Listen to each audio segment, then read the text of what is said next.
आगामी विधानसभा निवडणुकीमध्ये ठाकरेंची शिवसेना मुस्लिम कार्ड पुढे करण्याची शक्यता आहे। मुस्लिमांनाही उमेदवारी देण्याची शक्यता अंबादास दानवे यांनी एबीपी माझाकडे बोलून दाखवली आहे। लोकसभा निवडणुकीत मुस्लिम मतं महाविकास आघाडीला मोठ्या प्रमाणावर मिळालेली होती आणि याचा फायदा ठाकरेंच्या शिवसेनेला देखील झाला होता।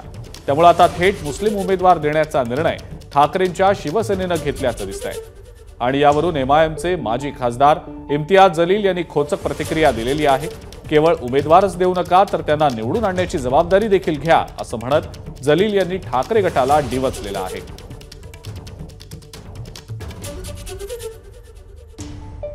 आपण येणाऱ्या काळात मला वाटतं मुस्लिमांना एक रितसर चांगलं प्रतिनिधित्व सुद्धा महाविकास आघाडी देणार आहे। शिवसेनेकडनं मुस्लिम उमेदवार शिवसेना सुद्धा देऊ शकते। शिवसेनेत जात धर्म याच्या आधारावर होत नाही, मेरिटच्या आधारावर होतं आणि मेरिटमध्ये एखादा मुस्लिम बसला तर त्याला सुद्धा उमेदवारी शिवसेनेत मिळू शकते। त्याच्यात काय शिवसेनेला काय मुस्लिमांचं वावगं नाही आहे। किती मुस्लिम उमेदवार देऊ शकतात? मेरिट शिवसेनेत जात पात धर्म बघून कोणालाही उमेदवारी मिळत नाही।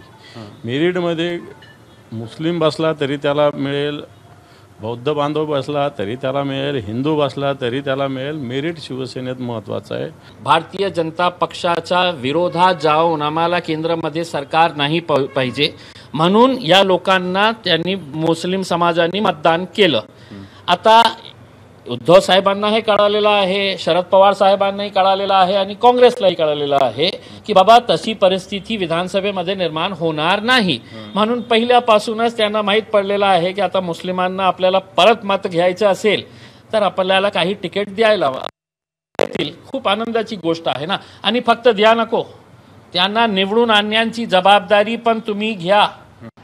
लोकशाही आहे आणि लोकशाहीमध्ये हिंदू मुस्लिम दलित असा भेदभाव करता येणार नाही। तुम्हाला मत मागताना तुम्ही जर या एजेंड्यावर जाणार तर तुम्हाला निवडणूक लढण्याचा अधिकार सुद्धा तुम्ही गमावून बसणार आहात। त्यामुळे शिवसेनेने जर मुस्लिम उमेदवार देण्याची तयारी असेल तर मला काही त्यात वावगं वाटत नाही। नाही, असं काही होणार नाही। हे फक्त मुस्लिमाची मतं कशी घ्यायची याकडे यांचा कल आहे। यांना मुस्लिम उमेदवार देऊ शकत नाही, ते दलित उमेदवार देऊ शकत नाहीत, यांना यांचं राजकारण करायचं। आता ते मुस्लिम देऊ शकतात, अजून कोणाला देऊ शकतात। हिंदुत्वाचा विचार त्यांनी मागे सोडलेला आहे। त्यामुळे त्यांच्याकडून आता अपेक्षा करणं की हिंदूला न्याय मिळेल हे चुकीचं आहे। आता ते शक्य नाही। अनेक उदाहरण आहेत त्याचे, अनेक वेळेस सांगितले पण तुम्हाला। एबीपी माझा, उघडा डोळे बघा नीट।